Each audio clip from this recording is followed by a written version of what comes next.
Et voilà, pour commencer ce tour du monde des ponts, gardez un chiffre en tête, 5 milliards de dollars ou environ. C'est le chiffre qui a été évoqué, le montant qui a été évoqué pour le nouveau pont Champlain. Il en a coûté 257 millions en chiffre de 2011 pour ce qui est du pont actuel. Alors voyons, commençons notre tour du monde par le viaduc de Millau en France.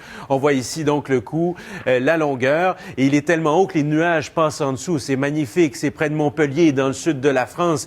Il a fallu tenir compte des vents, plus de 200 km à l'heure, et aussi de la réalité sismique. C'est le cas un peu partout en Europe. C'est un pont à haubans, comme bien d'autres. Poursuivons maintenant avec celui-ci qui relie la partie sud et nord de Rotterdam, le pont Erasmus ou Erasme, 802 mètres comme on le voit ici, et cet arc magnifique qui imite, si on veut, la forme du cygne de plus de 100 km de haut. Voilà pour ce pont. Un autre exemple. Poursuivons. On peut se permettre de rêver quand on regarde ceci. Ça, c'est le pari de l'audace.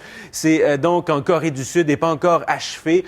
C'est un pont qui sera en quelque sorte habité. C'est pas juste pour finalement nous permettre d'enjamber un cours d'eau. L'Assemblée nationale, un musée, une bibliothèque, les piétons, les cyclistes, tout le monde pourra y circuler.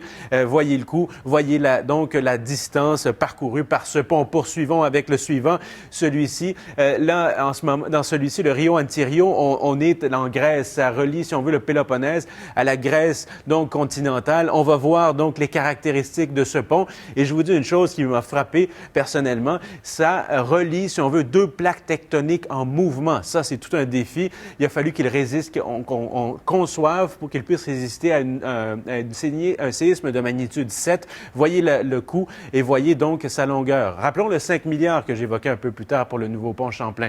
Et maintenant, celui-ci, ça, on est au Portugal. C'est le plus long d'Europe, 17 km. Voyez la forme qu'il emprunte, voyez la structure, voyez la complexité aussi. Le Vasco da Gama, avec le coût qu'on voit ici, un peu plus d'1 milliard de dollars. La particularité, encore une fois ici, les vents, plus de 250 km/h, et aussi la réalité sismique. Là, encore une fois, la Terre est sensible à ce niveau-là. Poursuivons maintenant avec ce modèle-ci qui était soumis. Là, on revient chez nous. Là. Le pont Champlain, MTQ, le ministère des Transports du Québec, a soumis cette idée-là, c'est-à-dire d'un pont à 2 étages.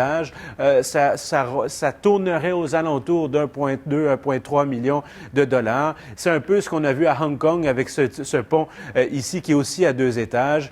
Et donc voilà, ça permettrait les trains légers rapides de circuler, des voies ici pour le transport d'urgence et on l'a vu, des pistes cyclables sur le côté. Alors voilà, si on veut un portrait de la situation, un tour du monde des ponts pour vous aider à alimenter ou vos rêves ou les ambitions de nos politiciens. Je sais pas, vous me donnez, c'est tellement des beaux projets. Quand ça va, écoutez, je vois ça n'a pas de bon sens. Et Dieu sait que ce matin, c'était pas non, c'est loin de la réalité. Très bien. Puis demain,